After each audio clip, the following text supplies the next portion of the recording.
Bismillahirrahmanirrahim. Assalamualaikum warahmatullahi wabarakatuh. Insyaallah pada kesempatan kali ini saya akan mencoba membahas kisi-kisi pra-US gitu ya. Latihan pra-US biologi kelas 12. Kisi-kisinya kita bahas hari ini gitu ya. Baik, kita masuk ke kisi-kisi pertama, yaitu yang pertama menganalisis objek kajian dalam organisme kehidupan. Nah, ini dia berbicaranya objek kajian biologi itu mulai dari molekul sampai ke biosfer gitu ya. Molekul nanti mengkaji apa? Mengkaji nanti molekul-molekul berupa karbohidrat, boleh protein, boleh lemak, dan yang lain-lain. Nah, ini adalah objek kajiannya yang masuk ke dalam molekul. Nah, bagaimana dengan sel? Objek kajian sel nanti mengkaji apa? Sel-sel yang bersifat uniseluler, misalkan mikroorganisme gitu ya, bakteri, protozoa gitu ya, yang sel-selnya bersifat uniseluler, maka objek kajiannya masuk ke dalam objek kajian sel. Kalau dengan jaringan, misal kalau saya contohkan di tumbuhan, misalkan kan ada jaringan parenkim gitu kan ya, ada jaringan epidermis, sklerenkim, dan yang lain-lain. Nah, mereka ini termasuk ke dalam objek kajian yang masuk ke dalam kajian jaringan gitu ya. Nah, kalau organ bagaimana? Kalau organ berarti kan kita berbicara, misalkan kalau pada manusia berbicara jantung, berbicara ginjal, berbicara usus gitu kan ya. Nah, hal-hal yang seperti itu objek kajiannya masuk ke dalam organ gitu ya. Terus sistem organ. Kalau sistem organ berarti organ yang satu bekerjasama dengan organ yang lain. Misalkan saya berbicara tentang sistem pencernaan gitu ya, sistem pernapasan, maka objek kajiannya masuk ke dalam sistem organ gitu ya. Nah, kalau organisme yang seperti apa? Organisme itu berbicara individu. Misalkan boleh manusia, orang dalam satu individu gitu ya, tikus, harimau misalkan gitu ya. Itu dia berbicara organisme, objek kajiannya organisme. Populasi objek kajiannya itu kumpulan dari organisme yang sejenis. Berarti kalau kucing semuanya, kalau sapi semuanya gitu ya. Nah, mereka itu objek kajian masuk ke dalam populasi.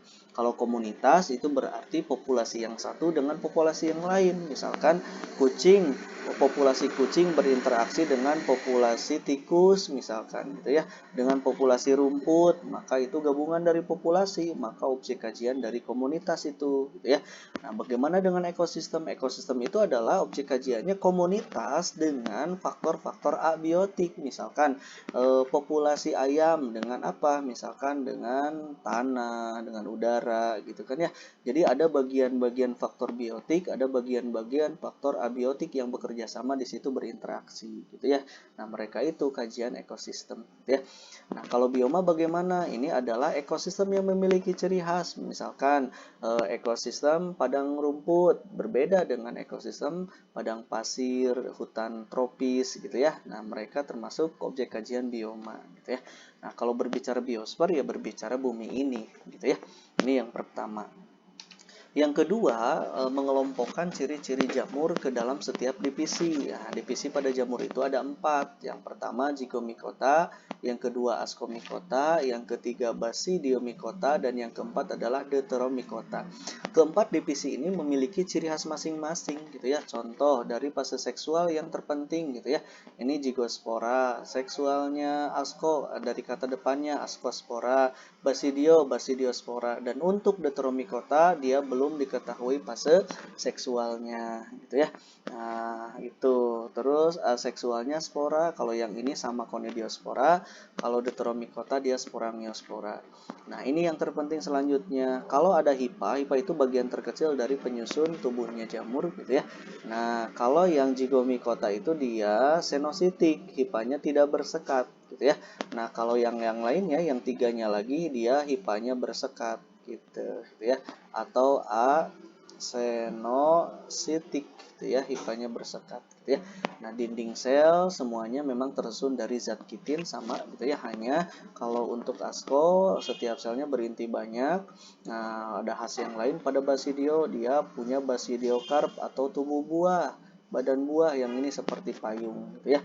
Oke, terus khas yang lain pada zygomicota, dia punya haustoria untuk menyerap nutrisi pada inang gitu ya, menghasilkan zygosporangium. Nah, ini khas yang lain, spora tidak berflagel gitu ya. Contohnya kalau zygomicota ada Rhizopus dan yang lainnya, Mucor juga ada gitu ya. Nah, Ascomycota ada Saccharomyces, Penicillium, Neurospora. Kalau di Basidio itu ada Volpariella volpaceae, ada Amanita, ada Ganoderma kan ya. Kalau yang di Deuteromycota ada Tinenia, Epidermophyton gitu ya, dan yang lainnya. Ini adalah contohnya. Hafalkan ciri-cirinya, nanti kamu kelompokkan masuk ke dalam divisi yang mana gitu ya.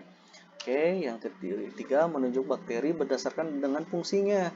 Nanti di soal ada bakteri beserta fungsinya. Kamu tunjuk dengan tanda panah, misal gitu ya. Neospora kerasa, nanti kamu harus tunjukkan panahnya ke oncom gitu ya. Terus misalkan Acetobacter silinum, tunjukkan panahnya ke Nata de coco gitu ya. Sudah saya cantumkan di sini, nanti kamu boleh ditambahkan gitu ya. Isi ada bakteri yang belum kita cantumkan. Hanya 20 yang saya cantumkan, sisanya kamu boleh cari sendiri gitu ya. Oke, yang keempat, proses klasifikasi mengelompokkan makhluk hidup berdasarkan persamaan dan perbedaan ciri. Itu kalau di biologi pokok bahasanya ada 3. Ada klasifikasi menurut sistem alami, ada sistem filogeneti, ada sistem buatan. Apa bedanya? Kalau sistem alami, maka orang tersebut mengelompokkan dengan dasar 3 komponen ini. Ada morfologi, anatomi, dan fisiologi. 3 komponen ini digabungkan sehingga membentuk suatu pengelompokan, maka disebut sebagai sistem alami. Nah, sistem filogeni, jika si orang itu dia mengelompokkan berdasarkan apa? Sejarah evolusi atau hubungan kekerabatan di antara makhluk hidup itu gitu ya. Terus sistem buatan untuk apa? Sistem buatan itu dia pengelompokan. Dasarnya apa? Dasarnya hanya memakai ciri morfologi. Morfologi yang dipakai adalah morfologi yang mudah dilihat saja. Gitu, Kang ya. Gitu ya. Maaf, ini rekaman ya. Kenapa jadi ini ya? Oke. Ciri-ciri morfologi gitu ya. Oke, sip. Yang 3. Yang kelima, memberikan contoh konkret mengenai konsep pelestarian pada makhluk hidup. Nah, konsep pelestarian itu cuma ada 2, ada in situ yang pertama, ada ex situ yang kedua, gitu ya. Oke, nah pelestarian in situ itu yang seperti apa? Pelestarian yang jika organisme yang mau dilestarikan itu dia ditempatkan pada habitat aslinya. Jadi di tempat asalnya ada di mana gitu ya, tidak dipindahkan ke tempat yang lain gitu. Contohnya apa? Hutan lindung, taman nasional, perlindungan bunga di Bengkulu, Rafflesia ya, perlindungan komodo di Pulau Komodo, atau orang hutan di Kalimantan ataupun di Sumatera, di tempat aslinya gitu ya. Nah, kalau berbicaranya ex situ, dia pelestarian sama, hanya pelestariannya itu dibuat oleh manusia, ditempatkan di tempat lain, artinya di luar habitat dia gitu ya. Dibuat oleh manusia lalu ditempatkanlah di situ. Kenapa mesti dibuat? Bisa jadi lingkungan asalnya mungkin rusak gitu ya. Oke, contohnya kebun koleksi anggrek atau kebun binatang yang sifatnya dibuat oleh manusia gitu ya. Oke, kisi-kisi yang keenam yaitu mengelompokkan ciri yang benar pada organisme yang termasuk ke dalam filum invertebrata. Nah, filum invertebrata itu banyak, ada Porifera, ada Coelenterata, ada Vermes. Vermes juga kan dibagi-bagi, ada Platyhelminthes gitu ya. Platy, ada Nema, kan ya Nema helminthes, ada juga yang ketiga Annelida gitu ya. Annelida, Arthropoda, Mollusca, Echinodermata. Apa yang harus kalian ketahui adalah struktur dari tubuh mereka masing-masing yang dijadikan tanda utama bahwa itu masuk ke dalam filum invertebrata. Contoh, Porifera, dia tubuhnya berpori gitu ya. Porifera dan Coelenterata dia tubuhnya itu diploblastik gitu ya, 2 lapis sel. Kalau dari Vermes sampai ke Echinodermata itu dia triploblastik gitu ya. Oke. Nah, dia berpori. Coelenterata apa? Dia diploblastik berongga tubuhnya. Nah, ini di sini ada Vermes. Vermes itu kelompok cacing gitu ya. Tubuhnya pipih berarti milik plat. Tubuhnya bulat panjang berarti milik Nema. Tubuhnya bersegmen berarti miliknya Annelida gitu ya. Arthropoda, arthro itu ruas atau sekat. Poda itu kaki berarti kakinya beruas atau kakinya bersekat-sekat gitu ya. Itu ciri utamanya. Mollusca itu tubuh lunak gitu ya, dan berlendir gitu. Echinodermata, echino itu duri, derma itu adalah kulit, berarti organisme ini memiliki kulit berduri. Itu ciri-ciri utamanya. Boleh kalian hafalkan nanti tambahkan habitat, pencernaan, reproduksi ataupun syarat mangga gitu ya sebagai ciri utama mereka. Terus nomor 7, menentukan tahap siklus hidup Taenia. Perlu diketahui Taenia itu ada dua. Ada Taenia solium, ada Taenia saginata. Nih, kalau solium dia parasit di babi gitu kan ya. Kalau saginata dia parasit di sapi gitu ya. Oke, saya contohkan di sapi misalkan. Oke. Nah, saat dalam keadaan dewasa, dewasanya ada di mana? Dewasanya itu di usus manusia gitu ya. Ketika cacing pita ini dewasa, maka dia punya bagian-bagian yang disebut sebagai alatisat, kepala, kait gitu ya. Nah, tubuhnya itu terdiri dari proglotid gitu. Setiap proglotid dia hermaprodit, mampu menghasilkan telur secara mandiri gitu ya. Nah, telur yang dihasilkannya itu akan keluar lewat fesesnya orang ini gitu ya. Jadi telur itu dia keluar lewat feses. Nah, nanti si telur itu misalkan melekat pada rumput-rumputan. Rumput-rumputan termakan oleh sapi gitu ya. Akibatnya telur di dalam sistem pencernaan sapi dia berubah menjadi larva onkosper gitu ya. Larva onkosper nanti diserap oleh pembuluh darah sapi, masuk ke dalam pembuluh darah sapi, lalu dia bermigrasi ke otot. Otot siapa? Jelas otot sapi, atau otot sapi itu bahasa kitanya mah daging sapi gitu ya. Nah, di daging sapi dia berubah menjadi cysticercus.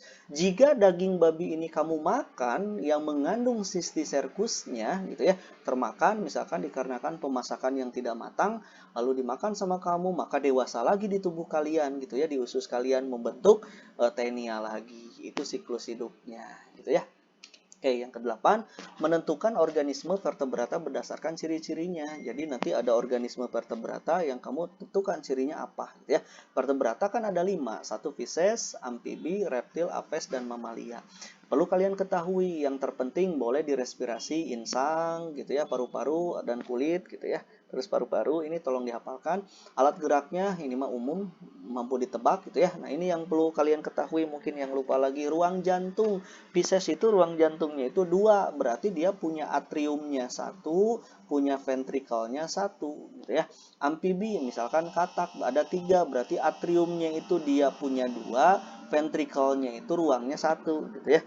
Nah, mereka sama ini, mau dari atrium mau ventrikel, dua-duanya sama, dia punya atrium 2, ventrikel 2. Hanya apa yang membedakan? Khusus pada reptil, ventrikel yang ada 2 ruang itu dia ada lubang gitu ya, belum sempurna, namanya foramen panizae gitu ya. Jadi di reptil itu ada yang namanya foramen panizae, itu lubang di antara ventrikel kiri dan kanan, belum sempurna. Kalau di aves dan mamalia sudah sempurna sekatnya gitu ya. Oke, suhu tubuhnya kalau Pisces, amfibi, reptil dia poikilotermis, itu bahasa biologis. Kalau bahasa kaliannya mungkin berdarah dingin ya. Kalau aves dengan mamalia itu dia homoitermis atau kalian sebut sebagai berdarah panas. Reproduksinya opipar, ada yang opopipipar di reptil gitu ya. Apes tentu opipar, mamalia pipipar gitu ya. Fertilisasi Pisces dengan amfibi dia eksternal, dan reptil sampai ke mamalia dia internal gitu ya. Kalau contoh mungkin kalian sudah ketahui gitu ya. Ini adalah ciri dari organisme yang tergolong ke dalam vertebrata. Terus 9, menentukan komponen jaring-jaring makanan. Jadi nanti disediakan sebuah jaring makanan seperti ini. Kamu tentukan setiap komponennya itu berperan sebagai apa di dalam jaring makanan. Misal, saya tentukan serigala misalkan. Serigala sebagai apa di jaring-jaring makanan ini? Oke, kita tentukan. Berarti kan ini dimakan kambing tumbuhannya, dimakan kelinci, dimakan tikus. Berarti tumbuhan dia sebagai produsen. Ya. Oke, dimakan kambing berarti kambingnya konsumen 1, dimakan serigala berarti serigalanya konsumen 2, gitu ya. Nah, kalau jalurnya ke sini misalkan tumbuhan tikus itu berarti konsumen 1, dimakan kucing konsumen 2 kucingnya, gitu ya. Dimakan serigala berarti serigalanya konsumen 3 gitu ya. Jadi tergantung kamu ngambil jaring dari mana gitu ya, alur dari tanda panah ke mana gitu ya. Nah, tentukan bagian-bagiannya. Gitu, seperti ini menentukan komponen jaring-jaring makanan gitu ya. Oke, sip.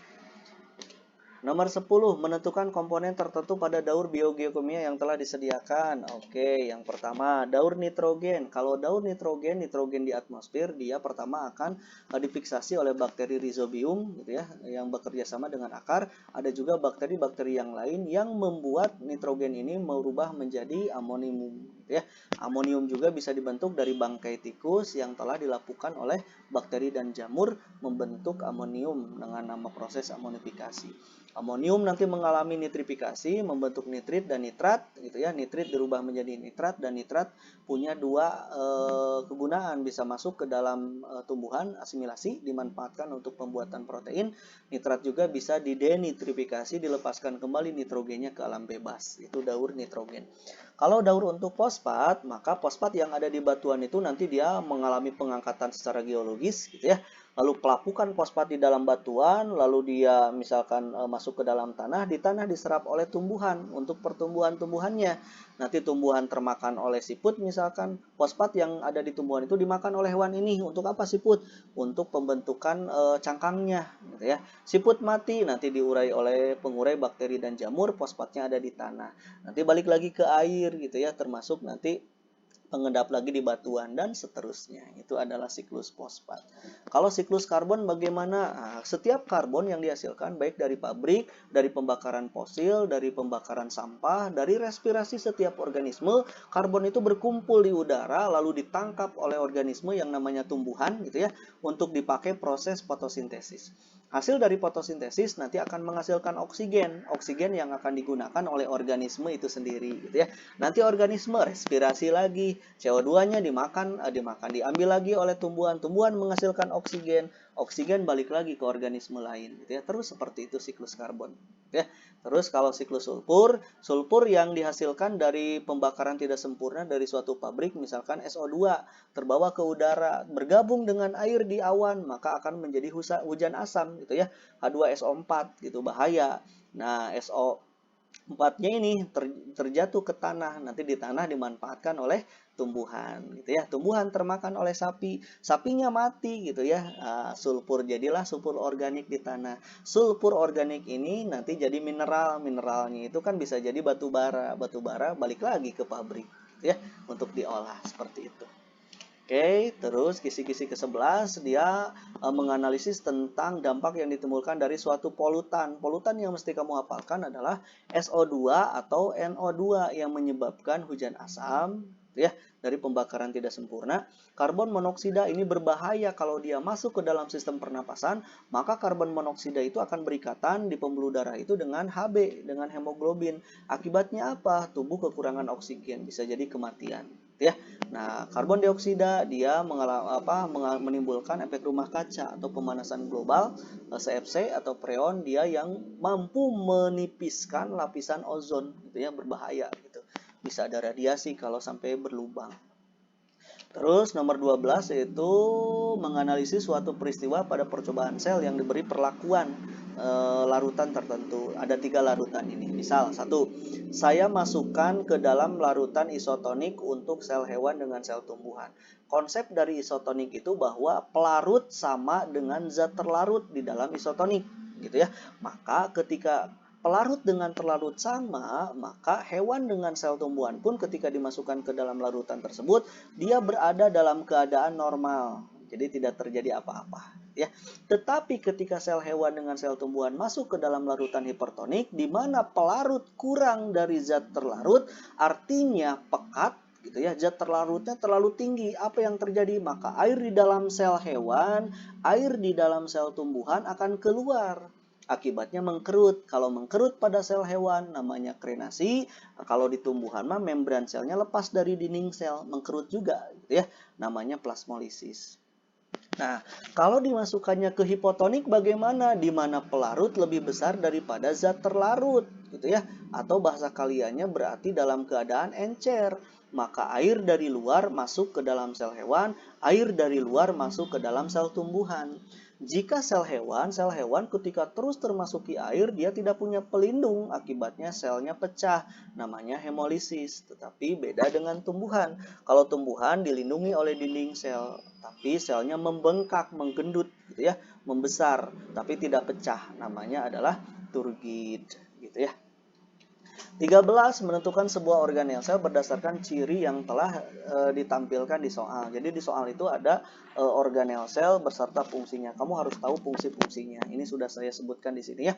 Membran plasma sebagai pelindung, sitoplasma sebagai metabolisme, tempat metabolisme, mitokondria respirasi sel, RE kasar sintesis protein, RE halus dia sintesis lemak, ribosom sintesis protein, badan Golgi sekresi, lisosom dia pencernaan, organel sel dia mencerna intraseluler, peroksisom dia menetralisir racun, asam peroksida, sitoskeleton dia rangka sel, sentriol berperan dalam pembelahan sel, vakuola cadangan makanan, plastida dia fotosintesis, tempat fotosintesis, inti sel mengatur seluruh aktivitas dari sel itu sendiri, ya.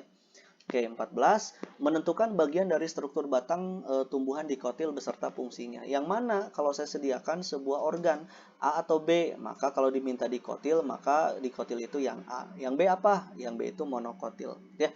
Baik, kita konsentrasi ke dikotil. Pada tumbuhan dikotil maupun monokotil ada yang disebut sebagai epidermis sebagai lapisan terluarnya. Turun di bawah dari epidermis ada korteks. Isinya apa? Jaringan parenkim. Ya, di bawah korteks itu ada jaringan pembuluh atau jaringan pengangkut, ya, yang di dalamnya ada floem, ada xilem. Floem dia berada di arah luar, xilem berada di arah dalam, ya.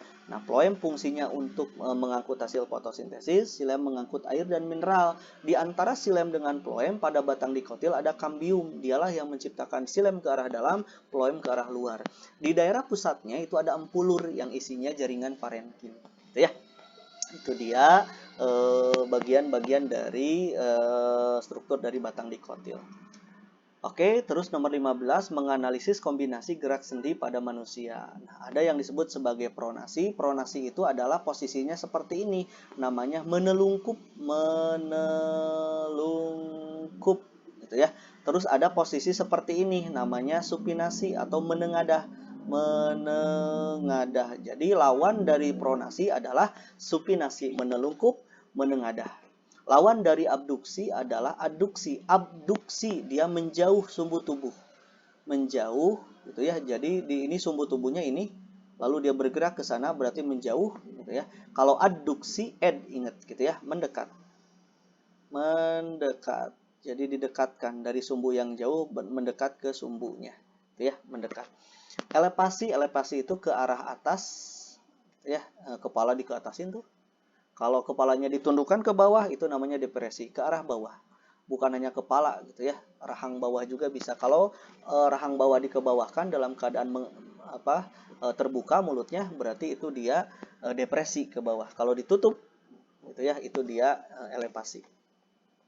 Ada kaki, misalkan kaki digerakkan ke arah luar, namanya eversi. Eversi itu dia digerakkan ke arah luar. Kalau digerakannya kaki ke arah dalam, namanya inversi, ke arah dalam. Ya, kalau ditekuk tangan ditekuk, maka fleksi. Fleksi itu adalah menekuk. Menekuk. Kalau meluruskan kembali, ekstensi, gitu ya. Ekstensi itu meluruskan. Gitu. Oke, 15. Terus 16, menentukan bagian dari struktur jantung pada manusia beserta fungsinya. Oke, jantung pada manusia itu ada 4 ruang. Ruang di daerah atas namanya atrium. Atrium di sebelah kanan namanya atrium kanan. Atrium di sebelah kiri berarti namanya atrium kiri. Yang jelas atrium ada di atas, ya. Nah, ruangan yang di bawah namanya ventricle. Yang berada di kanan berarti ventricle kanan, berada di kiri berarti ventricle kiri. Ya, atrium dengan ventricle di sebelah kanan itu dia punya katup gitu ya. Ada 3 katup yang membatasi, namanya katup tricuspidalis.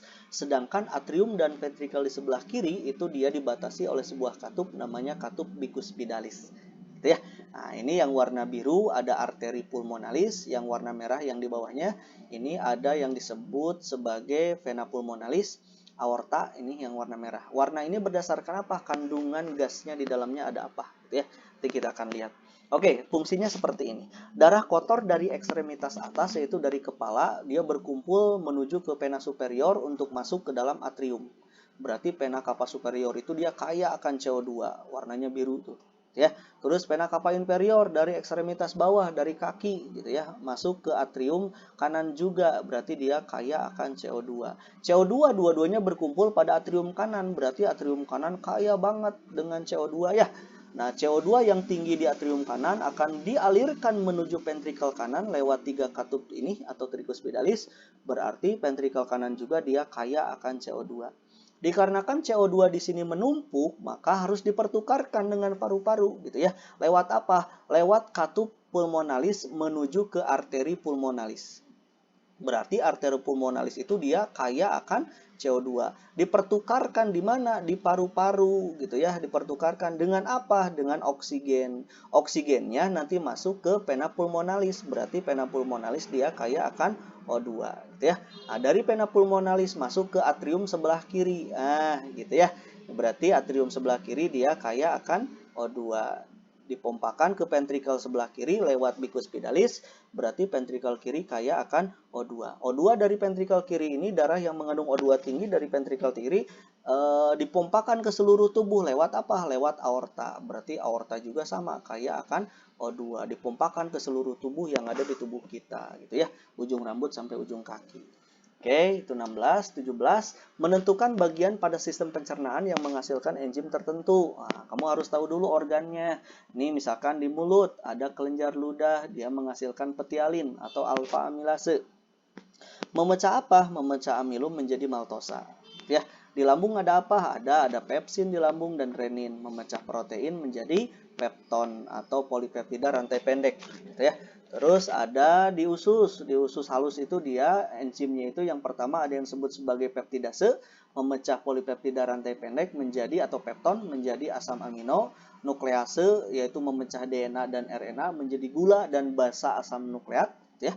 Nah, laktase, maltase dan sukrase dia memecah disakarida menjadi monosakarida. Apa disakarida? Ada 3 gitu ya. Malas berarti ada maltosa, ada laktosa, ada sukrosa. Ganti aja belakangnya dengan ase, berarti itu enzimnya. Maltosa berarti jadi maltase enzimnya ya. Memecah maltosa menjadi glukosa. Itu monosakarida, glukosa. Monosakarida itu ada glukosa, ada galaktosa, ada fruktosa. Gitu ya. Nah, dirubah jadi mereka, gitu ya. Pankreas juga punya enzim namanya lipase, memecah lipid atau trigliserida menjadi asam lemak dan gliserol. Terus pankreas juga punya tripsin dan kimotripsin, dia memecah protein menjadi asam amino. Ada DNase dan RNase, memecah DNA dan RNA menjadi nukleotida, menjadi bagian terkecil, gitu ya. Ini adalah organ sistem pencernaan beserta enzimnya. Terus 18, menentukan atau menganalisis kelainan yang terjadi pada sistem pernapasan. Katanya seperti itu. Oke, ini adalah kelainan-kelainan pada sistem pernapasan. Pertama ada asma. Asma itu sebuah gangguan pada saluran bronkus atau bronkeolus yang mengalami penyempitan gitu ya. Akibatnya apa? Nanti terganggu dalam proses pernapasannya. Kalau sinusitis apa? Sinusitis itu dia peradangan pada rongga hidung gitu ya. Rongga hidung yang mana? Bagian sinus paranasalisnya gitu. Oke, sip. Rongga atas gitu ya, sinus paranasalis deh. Terus kalau renitis juga sama, dia peradangan pada rongga hidung, tetapi nanti dia akan mengalami pembengkakan sehingga dia mengeluarkan lendir, nantinya bahaya untuk pernapasan ya. Ada bronkitis itu dia disebabkan adanya peradangan pada selaput lendir. Baik di saluran bronkial ataupun di trakea, sama mengganggu pernapasan juga. Kalau tonsilitis itu dia kelainan pembengkakan pada kelenjar limpa gitu ya. Di daerah tekak, ketika di daerah tekak otomatis pernapasan nanti terjadi penyempitan, terganggu juga gitu ya. Kalau tuberkulosis atau TBC bahasa kerennya gitu ya, dia diakibatkan oleh bakteri Mycobacterium itu yang mengganggu dinding alveolus sehingga apa? Sehingga difusi oksigennya terganggu gitu ya, bahaya juga. Kalau emfisema itu dia perobekan di daerah alveolus. Akibatnya pertukaran gas pasti terganggu gitu ya. Bahaya. Kalau asfiksi itu dia gangguan pernapasan di mana kadar oksigen rendah. Kenapa? Pengangkutan oksigennya kurang gitu ya. Itu dia namanya asfiksi. Akibatnya apa? Darah menjadi asam. Berarti nama lain lagi apa? Asidosis gitu ya. Kalau asam. Ada pneumonia. Nah, sekarang lagi tenar nih pneumonia gitu ya. Corona. Apa maksudnya pneumonia? Jadi dinding alveolusnya itu dia ditutupi oleh lendir gitu ya. Kenapa? Karena terinfeksi baik virus ataupun bakteri. Kalau si dinding-dindingnya terlindungi atau tertutupi oleh lendir, otomatis pertukaran gas kan susah. Akibatnya bengek gitu ya. susah untuk bernapas.